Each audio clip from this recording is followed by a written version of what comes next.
देश में कोरोना से 12 मौतें, 1083 एक्टिव केस। यूपी में पहली मौत।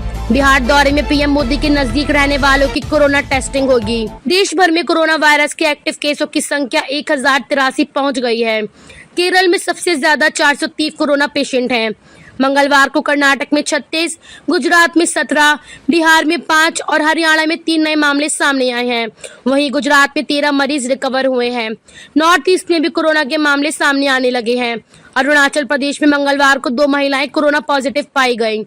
इनमें एक को बुखार और हल्की खांसी है, जबकि दूसरी महिला में कोई लक्षण नहीं है। उत्तर प्रदेश के फिरोजाबाद में मंगलवार को 78 साल के कोरोना पॉजिटिव बुजुर्ग की इलाज के दौरान मौत हो गई। यह राज्य में कोविड के नए वेरिएंट से पहली मौत है। इसके अलावा महाराष्ट्र, राजस्थान, पश्चिम बंगाल, कर्नाटक और मध्य प्रदेश में कुल 11 मरीजों की मौत हो चुकी है। कुल मृतक की संख्या 12 पहुंच गई है।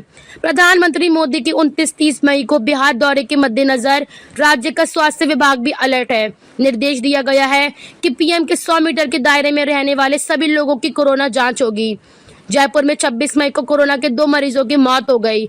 इनमें से एक रेलवे स्टेशन पर मृत मिला था, उसकी कोरोना रिपोर्ट पॉजिटिव आई है। दूसरी मौत प्राइवेट हॉस्पिटल में भर्ती 26 साल के युवक की हुई। उसे पहले से ही टीबी की बीमारी थी। वहीं महाराष्ट्र के ठाणे में एक कोरोना पॉजिटिव महिला की इलाज के दौरान मौत हो गई। ठाणे में ही 25 मई को अस्पताल में इलाज करा रहे 21 साल के युवक की मौत हो गई। उसका 22 मई से इलाज चल रहा था। इससे पहले 17 मई को कर्नाटक के बेंगलुरु में 84 साल के बुजुर्ग की मौत हुई थी। स्वास्थ्य विभाग ने बताया था कि बुजुर्ग की मौत मल्टी ऑर्गन फेल्योर की वजह से हुई थी। 24 मई को उनकी कोविड रिपोर्ट पॉजिटिव आई थी। केरल में 2 लोगों की कोविड से मौत हुई है। भारत के कई राज्यों में कोविड-19 के मामलों की बढ़ोतरी के बीच देश में 4 नए वेरिएंट मिले हैं।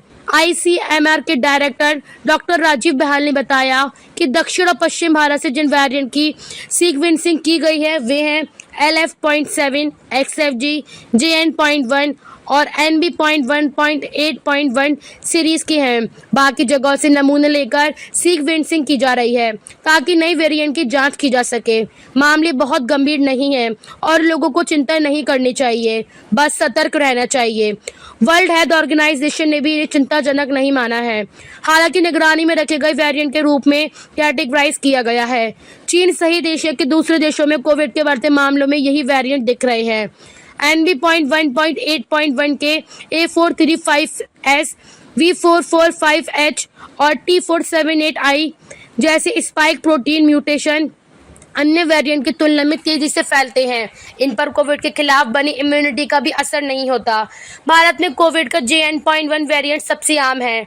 टेस्टिंग में आधे से ज्यादा सैंपल ये है। इसके बाद भी ये 2.1 और ओमिक्रॉन सब लाइनेज वेरिएंट के मामले भी मिलते हैं। JN.1 ओमिक्रॉन के BA.2.86 का एक स्ट्रेन है। इसे अगस्त 2023 में पहली बार देखा गया था। दिसंबर 2023 में WHO ने इसे वेरिएंट ऑफ इंटरेस्ट घोषित किया। इसमें करीब 30 म्यूटेशंस हैं जो इम्यूनिटी कमजोर करते हैं।